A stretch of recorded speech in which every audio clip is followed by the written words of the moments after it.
Once again, YouTube, this is the Diamond J, and today I'll be doing a short little video of my top 15 favorite card arts within the TCG. Now, just a quick little disclaimer before I begin. These do not include any sets, or any cards, sorry, from the black and white sets or the X and Y sets. The reason for that is because for the black and white sets, I actually do not have really any cards from those. I wasn't really into Pokemon when Black and White came out. I was before, then got out of it, and now I'm back in it. But so I never really collected anything from Black and White, and now that it's been rotated out of standard, there's really no reason for me to go back and get a whole bunch of Black and White packs. It also doesn't include any X and Y cards, because I might do some videos on my favorite card arts from each individual X and Y set later on. So we'll get right into it here. And before we hit the top 15, I'd like to do 3 honorable mentions that I had before. So, these two are just kind of like a set. If you saw my previous video, you know that my favorite Pokemon is Quilava. This Cyndaquil just has really cool art. It's an art style that you would never see nowadays. I don't even know what it's called, but it's really interesting, and it kind of intrigues me. It certainly doesn't hurt that's the pre-evolution of my favorite Pokemon. Now, you probably saw this card in my previous video as well. If you saw it, then you'd know that I just love this card art. It's really great. It's an honorable mention, simply because the other Quilava is in the top 15, and I didn't want to storm the top 15 with Quilavas, so didn't really want to put it in the top 15. And the last honorable mention, this isn't really a great card art or anything. I mean, it's pretty detailed, but what is happening here? I mean, I'm going to try and keep this channel G-rated, but let's just say anime body pillow and leave it at that. Yeah.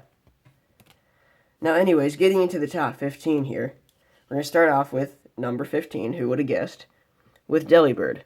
The reason I like this card art is because it's got a weird art style that, again, I've said this before, and I'll probably say it multiple times again within the video. It's an art style that you'd never see nowadays.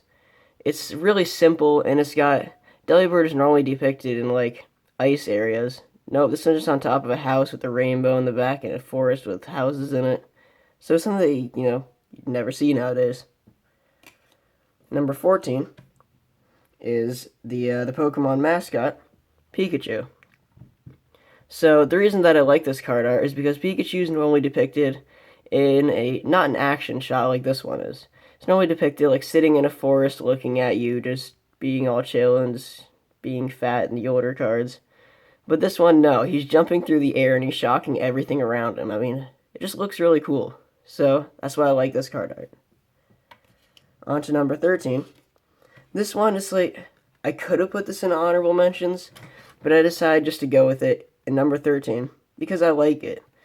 It's a cool nod between the games and the card arts. It's Phoebus. So the reason I think it's a nod between the game and the TCG is because it's got the Pokeball in the water. You think that's just a regular Pokeball, they're just trying to catch the Phoebus.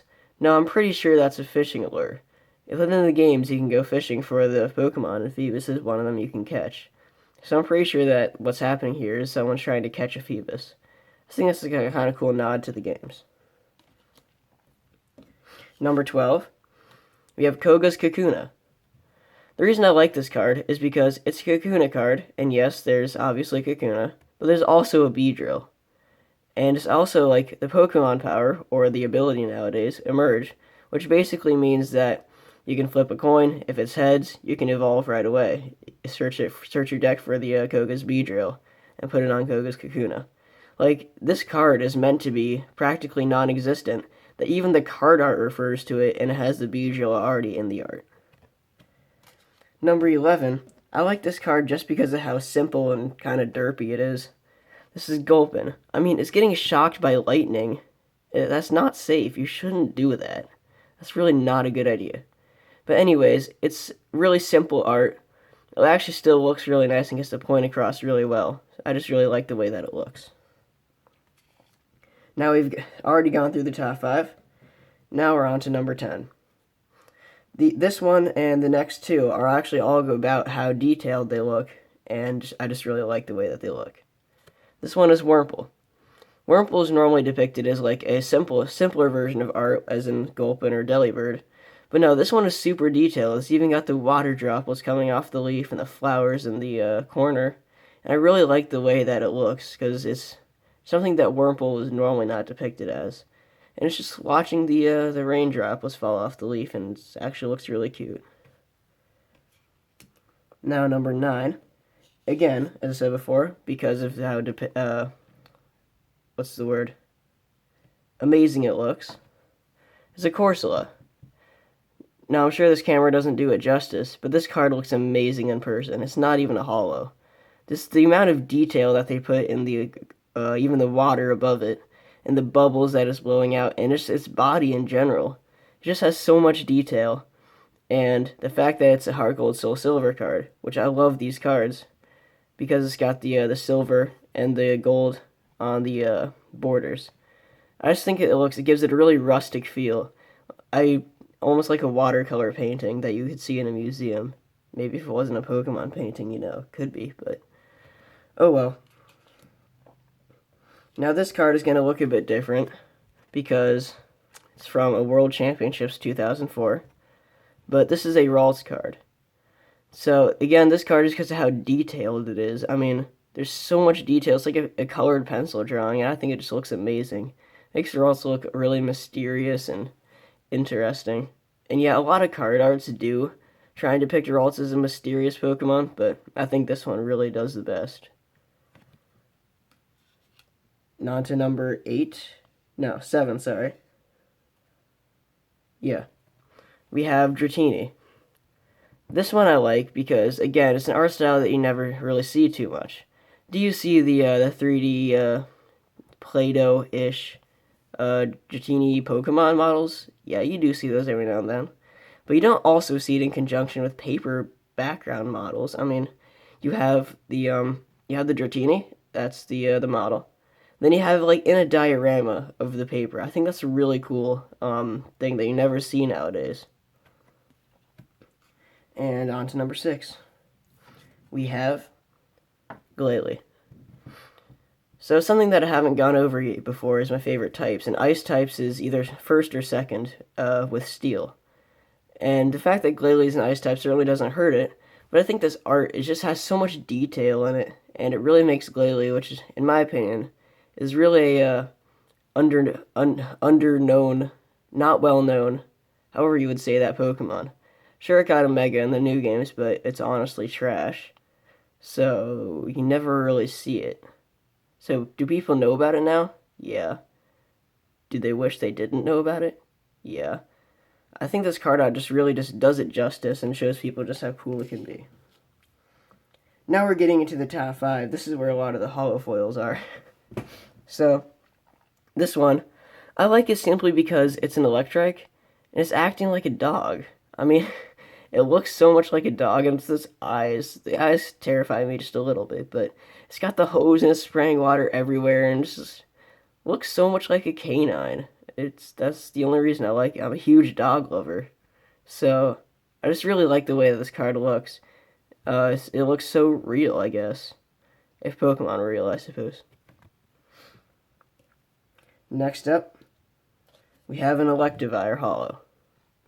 So this card looks really cool in my opinion, because it's such a cool action shot. This card also had a level X, if I'm not mistaken, which I unfortunately don't have. But I think this card art is so cool because it's coming right at you, and it's got his electrified tail tip thing. It's going to stab right in your chest and just shock you to death. Is that a good thing? No. But does it look cool? Oh yeah. Number 3, we have Darkrai. So this Darkrai, I don't really love it because of the Pokemon. I mean, Darkrai, it's cool, yeah, sure, but I don't really love it that much. The reason that I like it is because it's got the purplish, pinkish, a little bit of white and blue as the Pokemon's palette. However, the background, whoa, the background. And did I mention the holofoil on the background? Oh man. The background just makes the card pop out so much more, and the holo just makes it grab your attention to look right at it. I just love this card. here we go. We're at the top two. These two are both fire types. So this one, unfortunately, is reverse holo for the video, which might make this kind of annoying and hard to read the text if you want to read the text. But this is a Heart Gold Soul Silver card, which helps a little bit. But the reason that I love this card is because it has so much detail. It looks like a watercolor card. And the other reason I love it is because it's got the little Firestone or something right there. I can't focus that close, but the Firestone right there just makes it look so cool. Like, I'm not even sure if that's a Firestone or not, but the flames around it and the stone and the nine tails just all look so good. I love it. Now, if you remember from the beginning of the video, I said Quilava was in the top 10, or top 15, sorry. You haven't seen it yet. Well, guess where it shows up. Number 1. I mean, sure, that's kind of cliche, you know, having my favorite Pokemon as the number 1 card art. But seriously, even before it was my favorite Pokemon, I loved this card art.